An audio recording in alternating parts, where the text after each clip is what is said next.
who are you likely to get back injury-wise this week? Jared Waite's a really good chance. He's trained really strongly throughout the week, and he started the week in full anticipation that he'd play this week. So provided he gets through training today, he should be okay. So he's back, yeah. So no Marley or Mason Wood? No, we won't get Mason or Marley back, unfortunately, and I doubt we'll get Bruce back.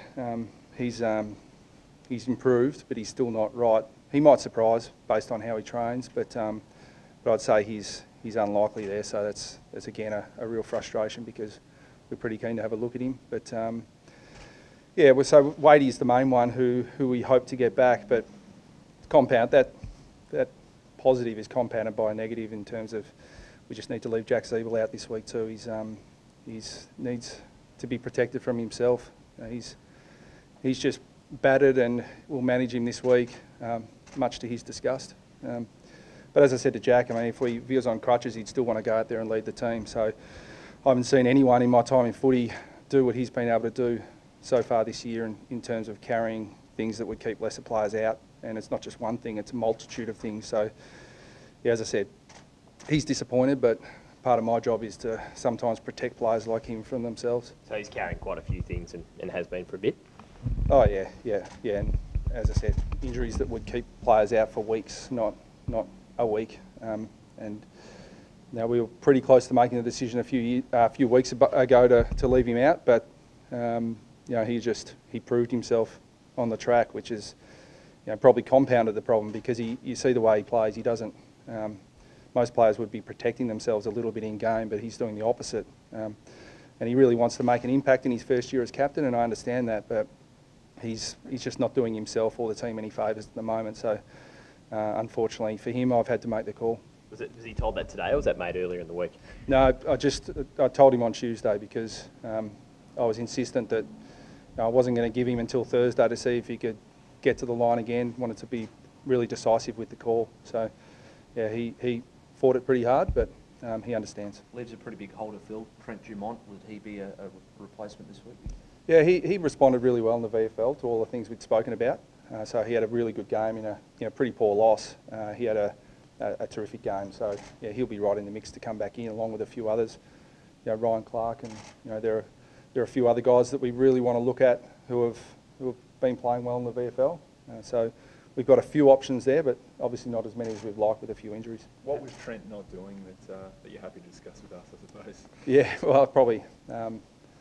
There are only a few things that I can discuss with you. But look, he went back and he was playing a little bit of reactive footy, and we wanted to get him back in the coalface and play a whole game as an inside midfielder, and went back, had 32 possessions and just looked really proactive as opposed to being a little bit reactive so far at AFL level. Do you need any extra support in terms of key defenders this week with the Bombers, or are you happy with the mix you got there? No, I think we'd love some more support, but it's not just their keys. I think their mid-forwards have been really damaging and dangerous, so we're going to need to find a good balance, and we'll certainly make some changes in our back half. Obviously they're forced with Hibberd out and Wagner out.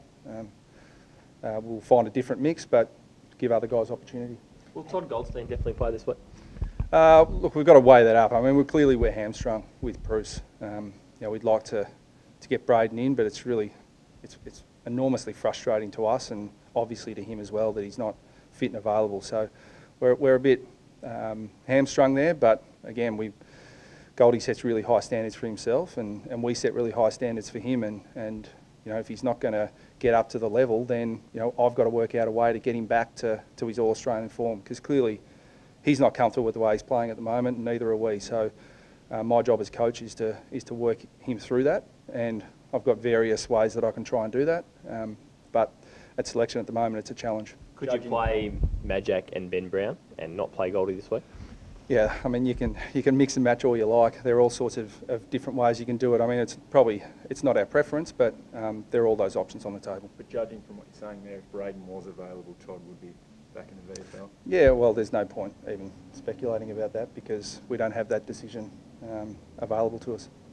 He just hasn't got going, has he, Todd, much this year? How concerned about it, given he's set such high standards in the past? Oh, look, I mean, obviously I'm concerned in the short term, but not in the long term, because he's still a fantastic athlete. He's got all his attributes, and good players they go through rough patches at times, and this is a bit of a rough patch for him. But he's not, all of his attributes haven't diminished. So we've just got to work to get him playing that really positive, aggressive footy that we know he can play. And at the moment, he's still, and look, you look at all the numbers, you speak to champion data, he's not going that bad. Like, everyone wants to pile into him, but yeah, he's not going as well as he can. But he's still performing. He's still getting out there, playing really high game time.